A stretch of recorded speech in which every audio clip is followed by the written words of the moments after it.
প্যান্ডেলের কাপড় বাঁধা শুরু হয়ে গেছে, মনে হচ্ছে এবারে যেন অনুষ্ঠান বাড়ি। গুড মর্নিং বন্ধুরা, সবার কি অবস্থা? কাল তো আমার বাড়িতে অনুষ্ঠান শুরু হবে, কাল থেকে আত্মীয়স্বজন আসাও শুরু হয়ে যাবে। আর আজকে প্যান্ডেল দাদারা ভাইরা সব প্যান্ডেল বাঁধছে, এই দেখছো একদম বাড়ির সামনে। আর তাই জন্য আজকে খাওয়া দাওয়া করবে আমাদের বাড়িতে দুপুরে। তো অনেক রান্না বান্না হচ্ছে, অনেক না 2-3টে রান্না বান্না হবে। তো এখানে মামনি কাটছে সবজি হয়ে গেছে। এই যে দেখো কত সবজির খোসা হয়ে গেছে। আর দেখো এটা পাঁচমেশালি একটা তরকারি রাঁধবো। আর হচ্ছে এখানে রয়েছে আদা, আর এখানে রয়েছে টমেটো চাটনি হবে। আর ওদিকে শশা কাটছে মামনি, আর এদিকে আমি ভাজছি শিম। এবারে পুড়ে যাবে শিম, সেদ্ধ করে নিয়ে ভাজছি। অনেকটাই শিম ভাজা হচ্ছে, আর শিমগুলো খেতেও খুব সুন্দর, যেহেতু গাছের শিম একদম ফ্রেশ টাটকা তাজা, অনেক খেতে ভালো হয়। কালকেও খেয়েছিলাম, ভালো লেগেছিল, তাই আজকেও ভেজে ফেললাম। টোটাল রান্না করব 10 জনের আজকে। আর যেহেতু নিরামিষ খেতে হবে, তাই সম্পূর্ণটাই নিরামিষ রান্না হচ্ছে, আর নিরামিষ কড়াইতে রান্না হচ্ছে। তো দেখো এখানে হয়ে গেছে উচ্ছে ভাজা, এই যে উচ্ছে ভাজা হচ্ছে। আর এদিকে বড় কড়াইটা বসিয়ে দিয়েছি, এর মধ্যে হবে পাঁচমেশালি সবজি। আর এই যে এখানে রান্না হয়েই গেছে শিম ভাজা। আর এদিকে রয়েছে এই দেখো ডাল। এই হচ্ছে আজকে দুপুরের মেনু। আর এই টমেটোর চাটনি হবে। সবকিছু এলোমেলো ভাবে রাখা আছে, দেখাতে একটু প্রবলেম হচ্ছে। আর এখানে মটরশুঁটি দিয়ে সবজিটা রান্না করব। আর মামনি এটা ধুতে গেছে, ধুয়ে নিয়ে আসলে ব্যাস আদা কুচিয়ে রেখেছে, আদাটাকে বেটে নেব। এগুলো সব কেটেছে মামনি, কেটে রেখে ধুয়ে টুয়ে রেখেছে। এবারে এটাকে রান্না করব। ব্যাস এইটা রান্না হয়ে গেলে এরপরে বসিয়ে দেবো ভাত। আজকে দুপুরের রান্না একেবারে কমপ্লিট। ও না, আরেকটা রান্না আছে, এই যে পনিরটাও রান্না করব দাদু আর নাতির জন্য। পনির খেতে খুবই ভালোবাসে। নিরামিষের সময় পনিরটা ছেলের পাতে দিলে ছেলে খুব খুশি হয়ে যায়, বাবিও অনেক বেশি ভালোবাসে এই পনির খেতে। এবারে রান্না করব পাঁচমিশালি একটা সবজি। প্রথমেই কড়াই তো গরম হয়েই গেছে, এবার দিয়ে দেবো সর্ষের তেল। রান্নাটা পুরো সর্ষের তেলেই করব। বেশ কিছুটা পরিমাণ দিয়ে দিলাম সর্ষের তেল। তেল গরম হয়ে গেছে, এবারে দিয়ে দিলাম 4টে শুকনো লঙ্কা। আর দিয়ে দিলাম এই যে সর্ষে, জিরে আর 5 ফোড়ন, 3টেকে দিয়ে ভালো করে নাড়িয়ে নেব। এই দেখো হয়ে গেল। এইবার দিয়ে দেব অল্প করে একটু হিঙের গুঁড়ো। হিঙের গুঁড়ো দিয়ে দিলাম। এইবারে দেব, ভালো করে ফোড়নটাকে একটু নাড়িয়ে নিই। একটু ভাজা ভাজা হয়ে গেলে তারপরে দেব আদা।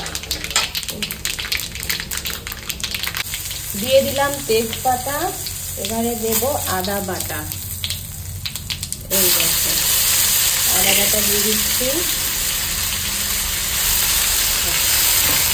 বেশ পরিমাণ আদা দিলাম, কিছুটা পরিমাণ আদা দিয়ে দিলাম। আদা দিয়ে ভালো করে মশলাটাকে কষিয়ে নেব। ভালো করে মশলাটা কষিয়ে নিয়েছি। এবারে দিয়ে দেবো সমস্ত সবজিগুলো।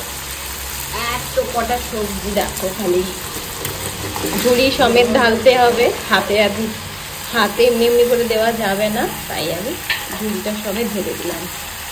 এর মধ্যে আছে কুমড়ো, বরবটি, বাঁধাকপি, পেঁপে, আলু, সব কিছু দিয়ে ভালো করে মিশিয়ে কষিয়ে দমিয়ে রান্না করলে তবে তো হবে সবজির টেস্ট, তাই না বলো? এই দেখো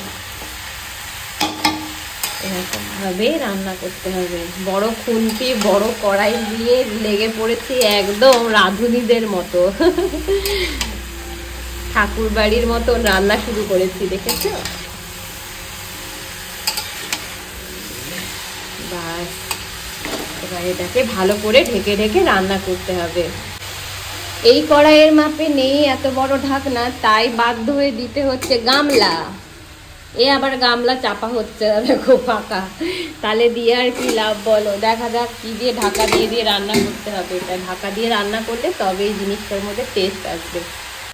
মামনি আবার আলাদা করে কোথায় যেন একটা লুকিয়ে রেখে দিয়ে গেছিল, মানে ভুলেই গেছিল যে গাজর আর যে মটরশুঁটিটা রয়েছে এইটা হচ্ছে একটা সাইডে পড়েছিল, তাই ভুলে গেছিলাম দিতে, এটা পরে দিলাম।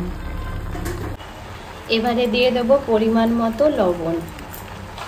বেশ কিছুটা পরিমাণ লবণ দিয়ে দিলে এই জলেই, সবজির জলে রান্না হয়ে যাবে। আর শীতের সবজি তো আলাদা করে আর এক্সট্রা জল লাগবে না। ভালো করে মিশিয়ে নিই।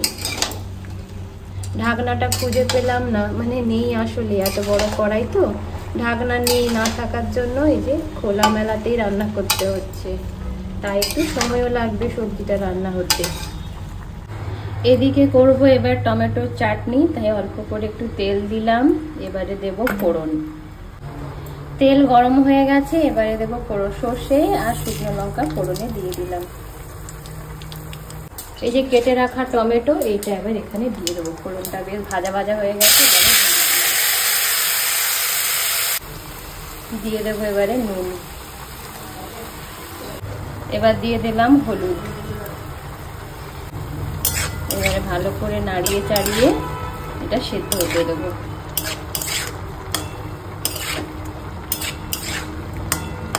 এখনই কতটা ঝোল বেরিয়ে গেছে।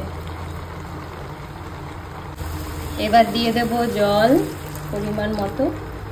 এবারে দিয়ে দেব এই যে চিনি, বেশ পরিমাণে চিনি দিলাম। এবারে ভালো করে ঘেঁটে ধুতে নামিয়ে নেব। হয়ে গেছে চাটনি। চাটনি হতে বেশিক্ষণ সময় লাগে না, তাই না বলো? বেশ কত জল ছেড়েছে দেখো। এবারে দিয়ে দেব একটু লঙ্কার গুঁড়ো। বেশি ঝাল করব না, সবাই খাবে তো। এবারে ভালো করে সমস্ত সবজির সাথে লঙ্কার গুঁড়ো ঝালটা মিশিয়ে নেব। এখনো কিন্তু এই সবজিটাতে হলুদ দিইনি, তাই জন্য সাদা সাদা লাগছে। আর একটু জলটা একটু মজে যাক, তারপরে হলুদটা দিয়ে দেবো। সবজিটা একেবারেই ঘাঁটা ঘাঁটাই হবে।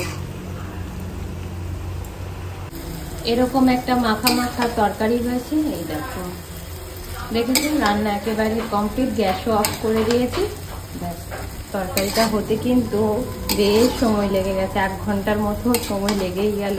এত জল ছেড়েছে, হ্যাঁ, যে কারণে জলের জন্য সেদ্ধ হতে অনেকটা সময় লেগে গেল। সেদ্ধ অনেকক্ষণই হয়ে গেছে, কিন্তু ওই যে জলটা তো শুকিয়ে নিতে হবে না, সেই জন্য সময় লেগেছে। দেখো সবজি একেবারে রেডি। এবারে করবো পনিরের তরকারি। এখানে যে পনিরটা ভেজেই রেখেছি, এবারে এদিকে কষাচ্ছি, আলুটা কষিয়ে দিচ্ছি। এবারে করবো পনিরের তরকারি।